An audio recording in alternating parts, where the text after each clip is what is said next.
Happy new year दोस्तों। स्वागत है आपका हमारे यूट्यूब चैनल और सिस्टम क्लासेस के ऑनलाइन प्लेटफॉर्म पर। आज बहुत ही खुशी का दिन है। नया नया साल, नई नई बातें, नई नई क्लास, नए नए सर। मैं रवि दोसा आपके साथ पहली बार फर्स्ट क्लास में इंग्लिश के साथ आया हूँ और आज आपको बहुत ही इम्पोर्टेंट टॉपिक इंग्लिश ग्रामर का पढ़ाने वाला हूँ। वो होगा टेंस। और टेंस एक अपने आप में बहुत ही महत्व रखते हैं। तो उससे पहले आप बिना स्किप किए हुए ही क्लास को देखते जाइए और बिना किसी देरी के लाइक करें, कमेंट करें, वीडियो को शेयर करें तथा चैनल को सब्सक्राइब कर ले, जिससे कि आने वाले नए वीडियो में आपको अच्छी तरीके से नोटिफिकेशन मिल जाए और सभी वीडियो आपको उपलब्ध हो सके। तो सीधा टॉपिक पर आते हैं। टॉपिक था टेंस। टेंस बोले हिंदी में तो काल, काल या समय। ठीक है, तो टेंस कितने प्रकार के होते हैं? टेंस 3 प्रकार के होते हैं। आप सभी जानते हैं कि प्रेजेंट टेंस, पास्ट टेंस और फ्यूचर टेंस। ये सब नॉर्मल है, सभी बच्चे, स्टूडेंट सभी जानते हैं। आजकल छोटी छोटी बातें, छोटी छोटी चीजें हैं। ठीक है, तो प्रेजेंट टेंस, प्रेजेंट टेंस किसे कहते हैं? हिंदी में वर्तमान काल को प्रेजेंट टेंस कहते हैं। और दूसरा पास्ट टेंस किसे कहते हैं? भूतकाल को पास्ट टेंस कहते हैं। ठीक है, फ्यूचर टेंस किसे कहते हैं? भविष्य काल को फ्यूचर टेंस कहते हैं। अब देखो, इनके प्रत्येक के अलग अलग पार्ट है, अलग अलग भाग है। प्रत्येक टेंस को 4 भागों में बांटा गया है। कितने में? 4 में। जैसे देख लिया कि टेंस कितने प्रकार के होते हैं? 3, प्रेजेंट, पास्ट और फ्यूचर। तो प्रत्येक के 4 भाग होते हैं। तो 4 भाग कौन से होते हैं? प्रत्येक टेंस के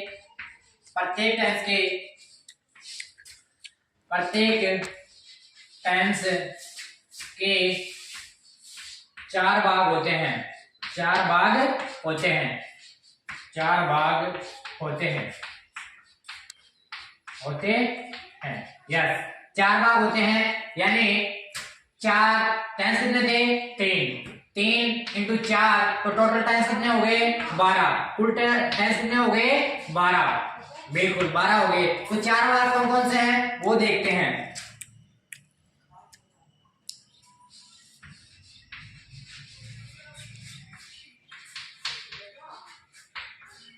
इंडेफिनेट, कॉन्टिन्यूअस, तीसरा है परफेक्ट,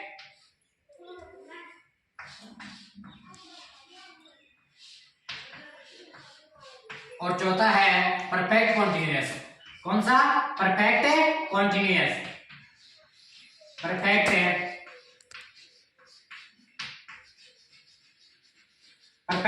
कॉन्टिन्यूअस। बिल्कुल, इनके 4 भाग होते हैं। प्रत्येक टेंस के 4 भाग होते हैं। और तो कुल मिला के कितने हो गए? यानी 3 टेंस थे, उनको 4 से मल्टीप्लाई करेंगे तो कितने हो जाएंगे? 12। तो टोटल टेंस कितने हो गए? 12। तो इसी प्रकार कौन कौन से भाग कौन कौन से थे? इंडेफिनेट, कॉन्टिन्यूअस, परफेक्ट और परफेक्ट कॉन्टिन्यूअस। तो प्रत्येक टेंस के बारे में बात करें, प्रेजेंट के बारे में बात करें तो प्रेजेंट इंडेफिनेट हो जाएगा, प्रेजेंट कंटिन्यूअस हो जाएगा, प्रेजेंट परफेक्ट हो जाएगा, प्रेजेंट परफेक्ट कॉन्टिन्यूअस हो जाएगा। ठीक है, अगर पास्ट टेंस के बारे में बात करें तो पास्ट इंडेफिनिट हो जाएगा, पास्ट कंटीन्यूअस हो जाएगा, पास्ट परफेक्ट हो जाएगा, पास्ट परफेक्ट कॉन्टिन्यूअस हो जाएगा। यस, इसी तरीके से फ्यूचर के बारे में देखें तो फ्यूचर इंडेफिनिट हो जाएगा, फ्यूचर कंटीन्यूअस हो जाएगा, फ्यूचर परफेक्ट हो जाएगा, फ्यूचर परफेक्ट कंटीन्यूअस हो जाएगा। ठीक है, कितना आ गया? आगे चलते हैं।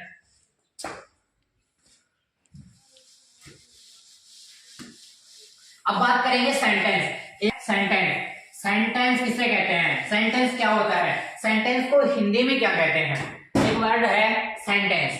देखिएगा, टेंस तो आप सब जानते हो, लेकिन एक वर्ड है उस सेंटेंस को हिंदी में क्या कहते हैं? सेंटेंस को हिंदी में कहते हैं वाक्य। क्या? वाक्य। बिल्कुल, वाक्य कहते हैं। तो वाक्य टेंस के अनुसार अलग होते हैं और इंग्लिश ग्रामर के अनुसार अलग होते हैं। देखिएगा, सबसे पहले टेंस के अनुसार वाक्य कितने प्रकार के होते हैं? अकॉर्डिंग टू टेंस या टेंस के अनुसार, टेंस के अनुसार वाक्य, टेंस के अनुसार सेंटेंस या वाक्य। वाक्य सेंटेंस कितने प्रकार के होते हैं? टेंस के अनुसार वाक्य या सेंटेंस 4 प्रकार के होते हैं। 4 प्रकार के होते हैं। 4 प्रकार के होते हैं। 4 प्रकार के होते हैं। बिल्कुल नोट कीजिएगा इसको भी, ठीक है। यस, 4 प्रकार के कौन कौन से होते हैं वो आपके सामने है। तो 4 प्रकार के होते हैं। 4 प्रकार के कौन कौन से हैं? Affirmative sentence, negative sentence, interrogative sentence और इंट्रोगेटिव नेगेटिव सेंटेंस। ठीक है, इसको साफ कर देता हूं यहां पे, ठीक है। नोट कीजिएगा। टेंस के अनुसार की बात कर रहा हूं। टेंस के अनुसार सेंटेंस कितने प्रकार के होते हैं, ठीक है। तो पहला है अफर्मेटिव सेंटेंस।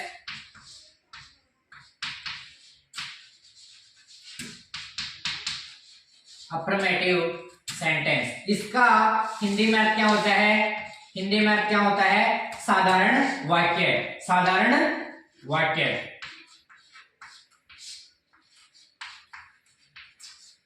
यस। दूसरा कौन सा है? दूसरा है नेगेटिव सेंटेंस। नेगेटिव सेंटेंस का क्या होगा? नकारात्मक वाक्य। यस, नेगेटिव सेंटेंस का अर्थ होगा नकारात्मक वाक्य। तीसरा है इंटेरोगेटिव सेंटेंस। इंटेरोगेटिव सेंटेंस का अर्थ आप सभी जानते होंगे कि इंटेरोगेटिव सेंटेंस का अर्थ होगा प्रश्नवाचक वाक्य।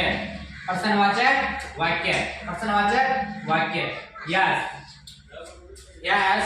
और इंट्रोगेटिव नेगेटिव सेंटेंस।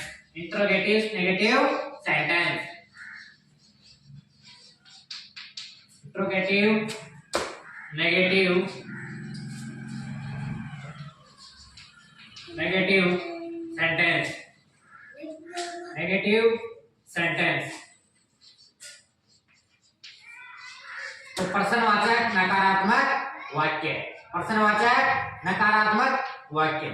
यहां पे आ नहीं रहा है।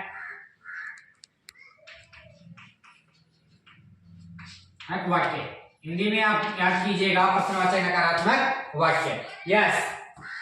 तो आगे देखेंगे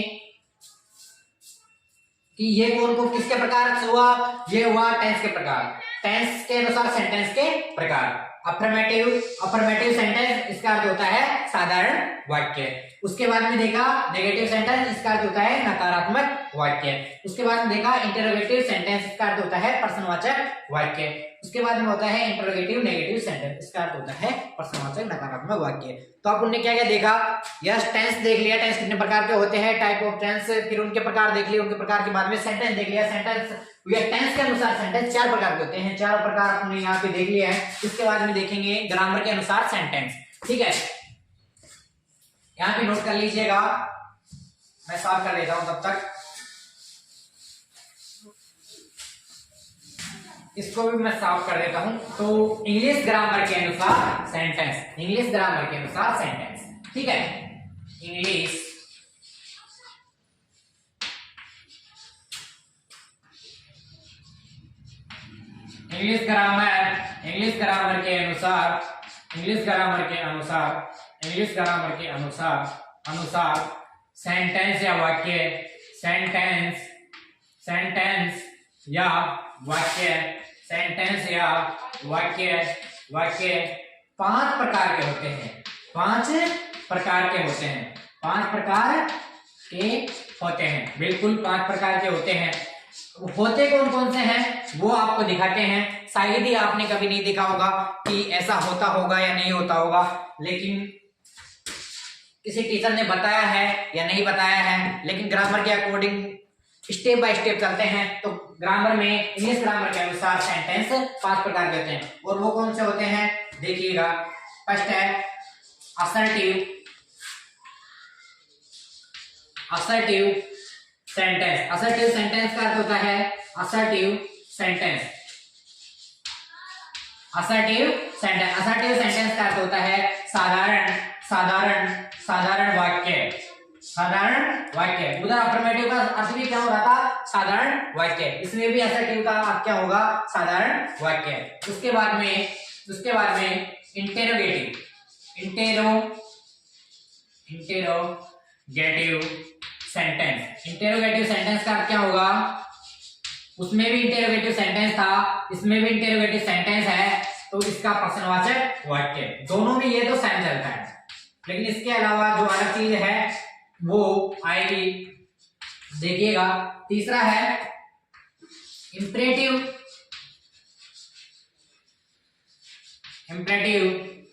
सेंटेंस। थोड़ा राइटिंग में प्रॉब्लम आ सकती है, लेकिन इतनी खास तो नहीं है। इंपरेटिव सेंटेंस का अर्थ होता है, इंपेरेटिव सेंटेंस का अर्थ होगा आज्ञार्थक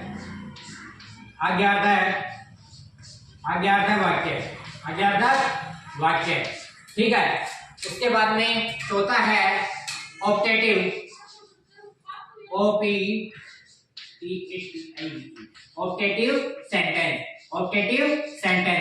ऑप्टेटिव सेंटेंस का अर्थ क्या होगा, आप कोई बता सकता है ऑप्टेटिव का सेंटेंस का अर्थ? कमेंट बॉक्स में लिखिएगा। ऑप्टेटिव इच्छा सूचक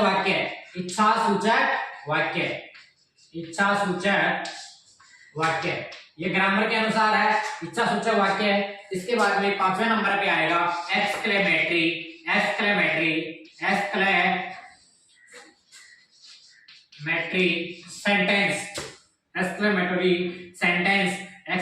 सेंटेंस का अर्थ होगा, बताओ एक्सक्लेमेटरी सेंटेंस का अर्थ क्या होगा? एक्सक्लेमेटरी सेंटेंस का अर्थ होगा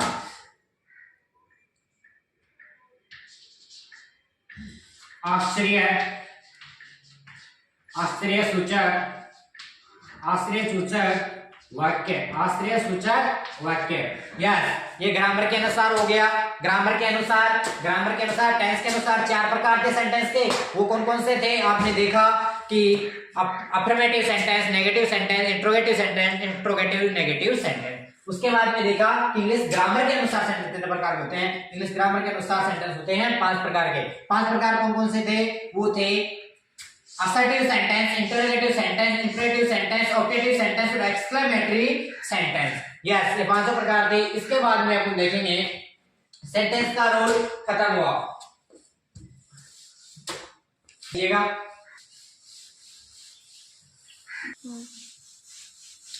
ठीक है, नोट कर लीजिएगा इनको। इंटरोगेटिव की नेम देख लो, इंटरोगेटिव सेंटेंस। उसके बाद में इंपरेटिव सेंटेंस, ठीक है। उसके बाद में ऑप्टेटिव, यहाँ पे OPTATIVE, यहाँ पे कुछ भी नहीं है, PA, ठीक है। ऑप्टेटिव सेंटेंस EXCLAMOTORY, सॉरी ये वाई मिस्टेक हो गया, EXCLAMATORY, एक्सक्लेमेटरी, ठीक है सेंटेंस। आगे देखेंगे कि वाक्य कैसे बनाए जाते हैं। तो सेंटेंस बिल्डिंग या वाक्य संरचना।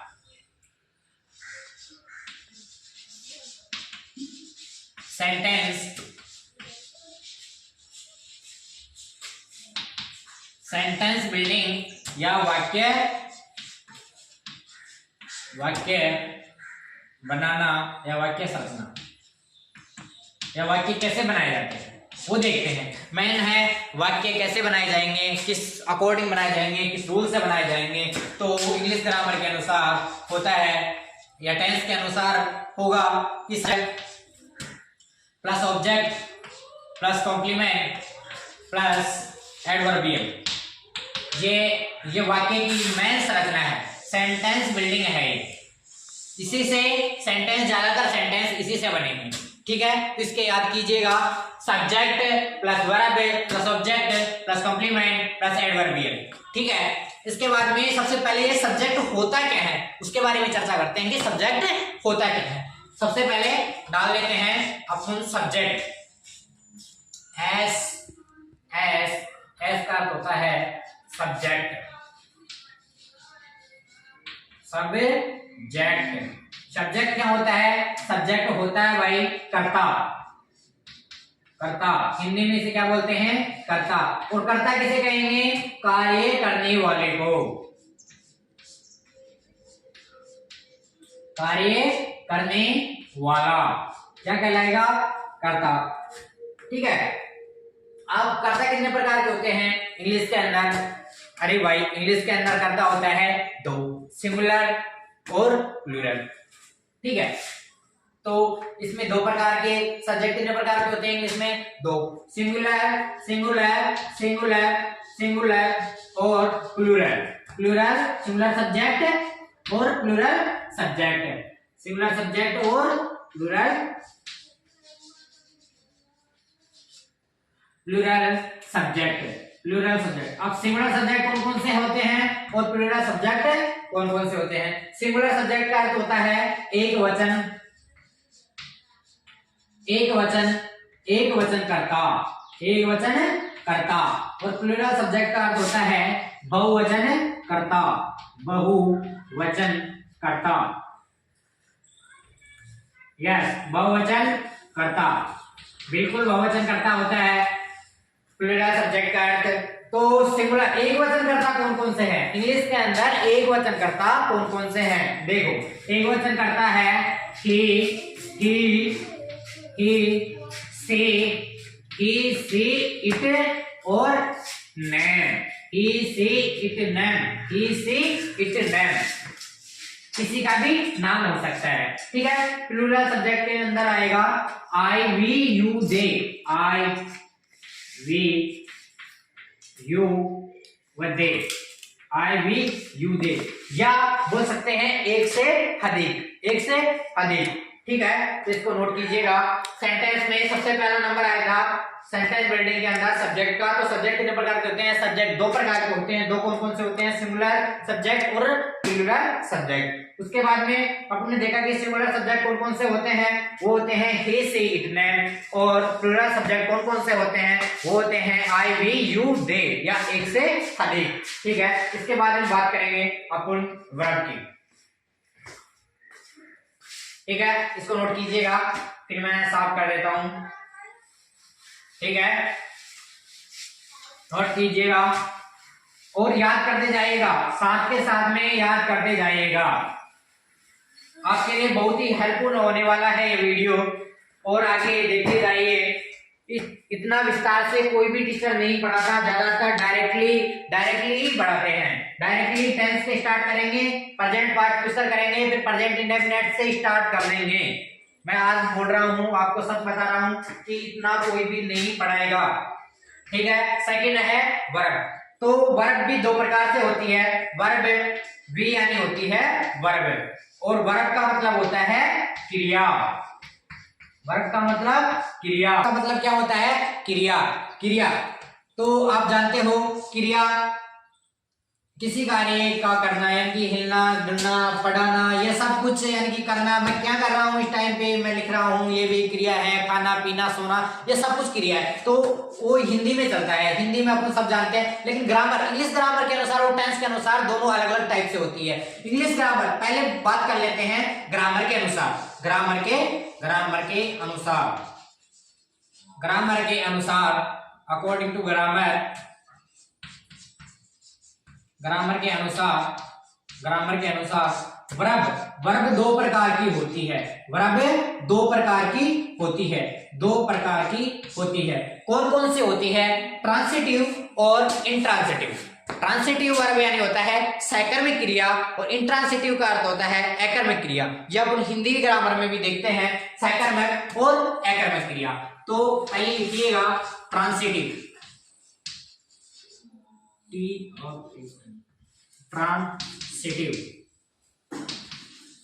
ट्रांसिटिव वर्ब, और दूसरा है इंट्रांसिटिव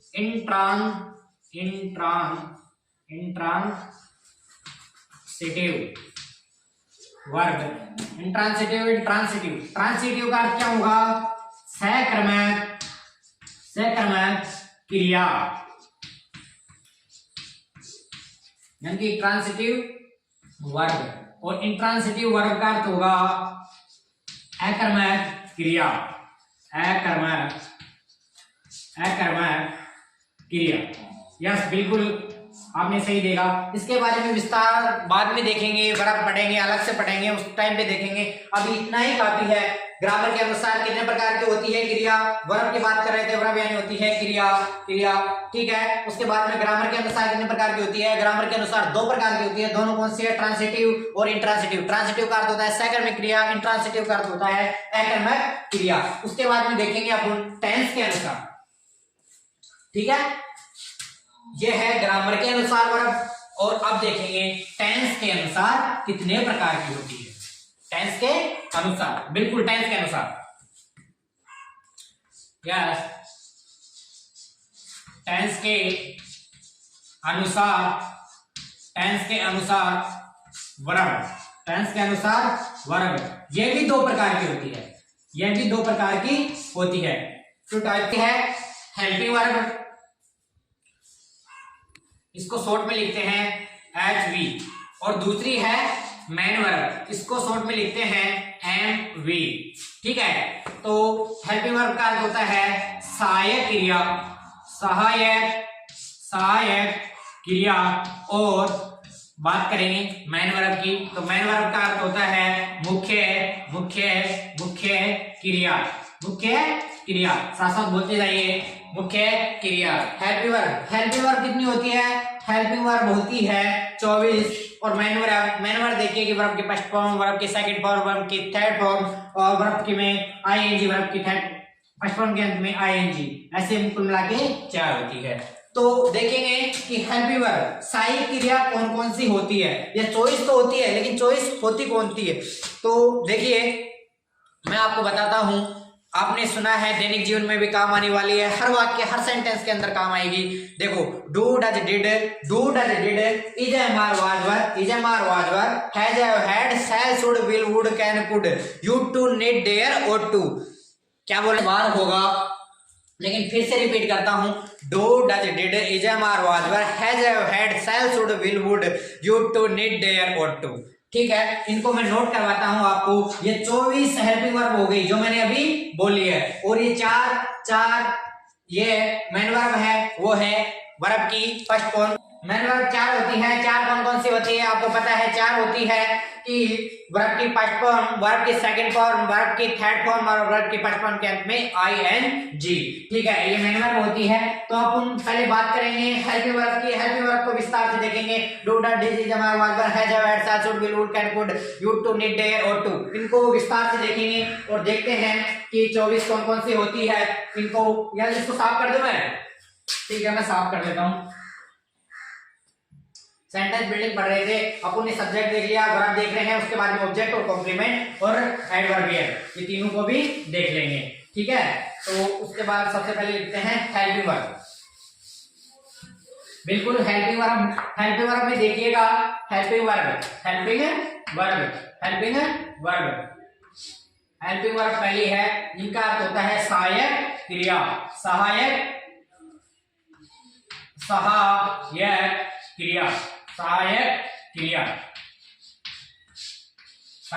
क्रिया। तो ये 24 होगी। Do does did, is am are was were, had have. देखिए एक एक को नोट कर दो। Do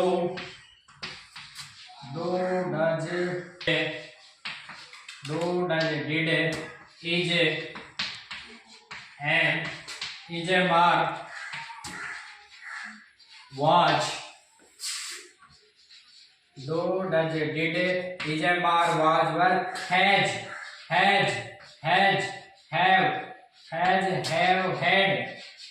have, had, shall should, बिल्कुल shall should, will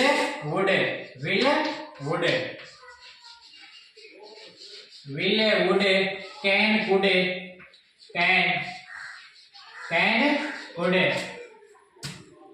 do does did, is am are was were, has have had, shall should will would can could,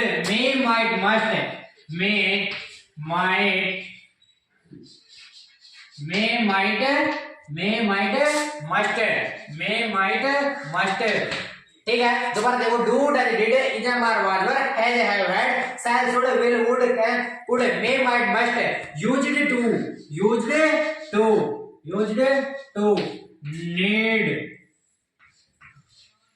need dare ought to.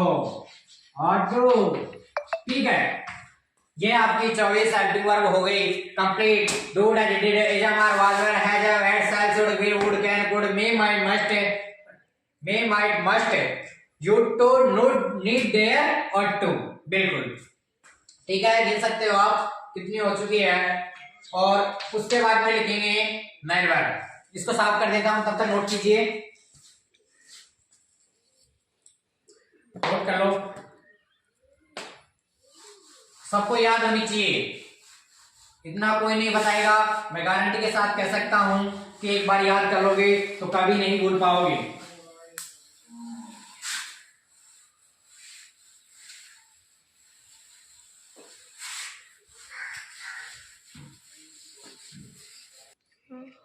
ठीक है, इसको साफ कर दिया। इसके बाद में लिखेंगे मैन वर्ब। ये थी दूसरा नंबर पे मैन वर्ब यानी मुख्य क्रिया। बिल्कुल मुख्य क्रिया होती है, ये होती है चार। देखो, वर्ब की फर्स्ट फॉर्म, वर्ब की सेकंड फॉर्म, वर्ब की थर्ड फॉर्म और वर्ब की फर्स्ट फॉर्म के साथ ING। बिल्कुल, इनका प्रयोग किस किस में होता है वो भी दिखाएंगे आपको, 1 2 3 और 4। ठीक है, इसका होता है प्रेजेंट टेंस में, प्रेजेंट टेंस में होता है। इसका होता है पास्ट टेंस में, बिल्कुल पास्ट टेंस में होता है। और इसका होता है परफेक्ट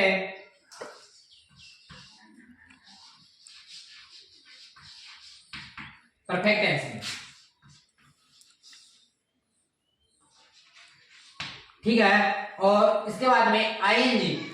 तो ING का प्रयोग जैसे कंटिन्यूअस वगैरह टेंस होंगे, परफेक्ट कंटिन्यूअस होंगे, उनके अंदर ING का प्रयोग होगा, प्रेजेंट पार्टिसिपल। ठीक है, तो आगे देखेंगे, ये मैन वर्ब की चारों आ गई। ठीक है, इसको नोट कीजिएगा, उसके बाद में आगे देखते हैं।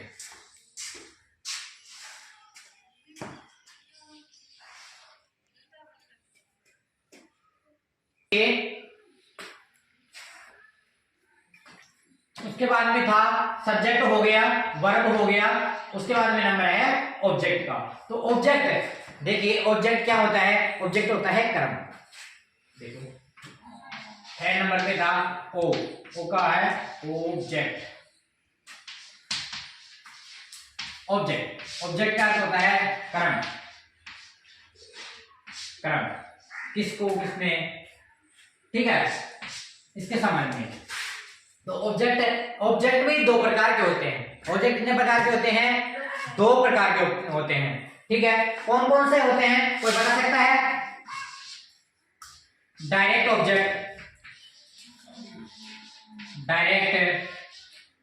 ऑब्जेक्ट, दूसरा होता है इनडायरेक्ट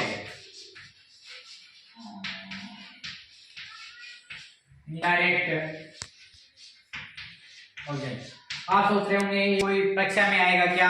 ऐसा वैसा कुछ भी नहीं है। अरे यार, याद करोगे तो बहुत काम आने वाला है।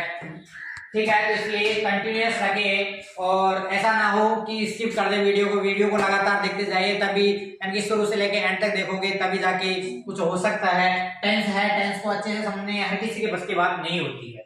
ठीक है, ऑब्जेक्ट के बाद में आता है कॉम्प्लीमेंट और उसके बाद में आता है एडवर्बियल, क्रिया विशेषण। और कॉम्प्लीमेंट का अर्थ क्या होता है? स्थान संबंधी। ठीक है, तो इसको नोट कीजिएगा। उसके बाद में आगे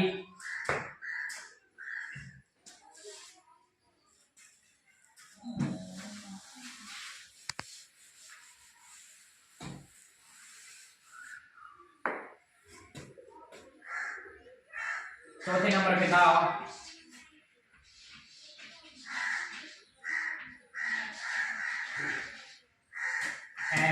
ENT कॉम्प्लीमेंट। कॉम्प्लीमेंट का अर्थ होता है स्थान संबंधी, कोई भी स्थान संबंधी, ठीक है।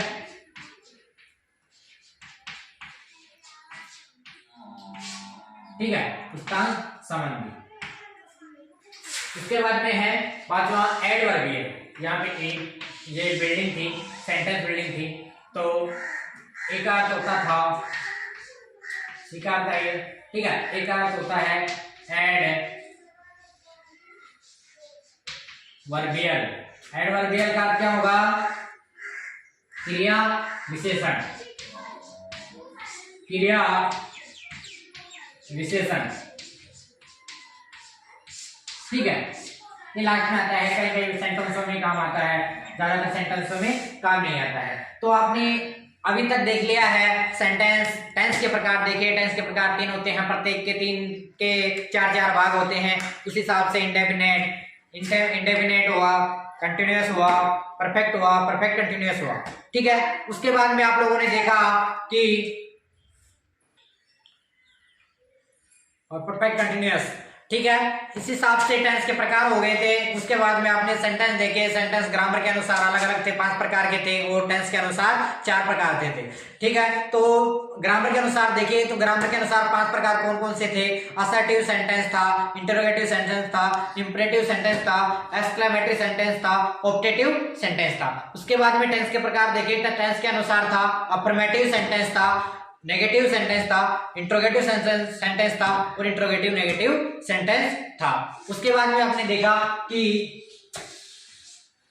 सब्जेक्ट, वर्ब, ऑब्जेक्ट, कॉम्प्लीमेंट और एडवर्बियल, ठीक है। ये था वाक्य संरचना यानी कि सेंटेंस बिल्डिंग। तो सब्जेक्ट के अंदर देखा, सब्जेक्ट के अंदर क्या था? सब्जेक्ट 2 प्रकार से होता है, सिंगुलर और प्लूरल। सिंगुलर के अंदर ही, सी, इट, नेम, और प्लूरल के अंदर आया था आई, वी, यू, दे, ठीक है। उसके बाद में अपने बात की वर्ब की, तो वर्ब क्या होता है? वर्ब ग्रामर के अनुसार 2 प्रकार की होती थी, और टेंस के अनुसार भी 2 प्रकार की होती थी। तो ग्रामर के अनुसार ट्रांसिटिव और इंट्रांसिटिव, सकर्मक और एकर्मक, ठीक है। उसके बाद में देखा कि टेंस के अनुसार 2 प्रकार की थी, वो थी हेल्पिंग वर्ब और मैन वर्ब। तो हेल्पिंग वर्ब आपने देखी कि हेल्पिंग वर्ब होती है 24।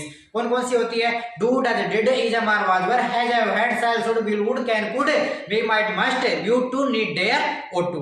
इसके बाद में आपने देखा कि मैन वर्ब 4 थी, वर्ब की फर्स्ट फॉर्म, वर्ब की सेकंड फॉर्म, वर्ब की थर्ड फॉर्म, और वर्ब के साथ आईएनजी, ठीक है। इसी प्रकार आपने आगे बढ़ा कि ऑब्जेक्ट 2 प्रकार के होते थे, और इसके बाद में कॉम्प्लीमेंट देखा, और ये देखा, ये डायरेक्ट ऑब्जेक्ट और इनडायरेक्ट ऑब्जेक्ट। कॉम्प्लीमेंट यानी क्रिया विशेषण होता था, और उसके बाद में देखा एडवर्बियल, कॉम्प्लीमेंट यानी स्थान होता था, और एडवर्बियल होता था क्रिया विशेषण। इसके बाद में ये अपना ऊपर का था टेंस के अंदर। उसके बाद में अपन देखेंगे प्रेजेंट इंडेफिनिट टेंस। तो प्रेजेंट इंडेफिनिट टेंस के साथ जुड़े रहिए अपने साथ अगली क्लास के साथ, और धन्यवाद। आज के लिए इतना ही काफी है, ठीक है।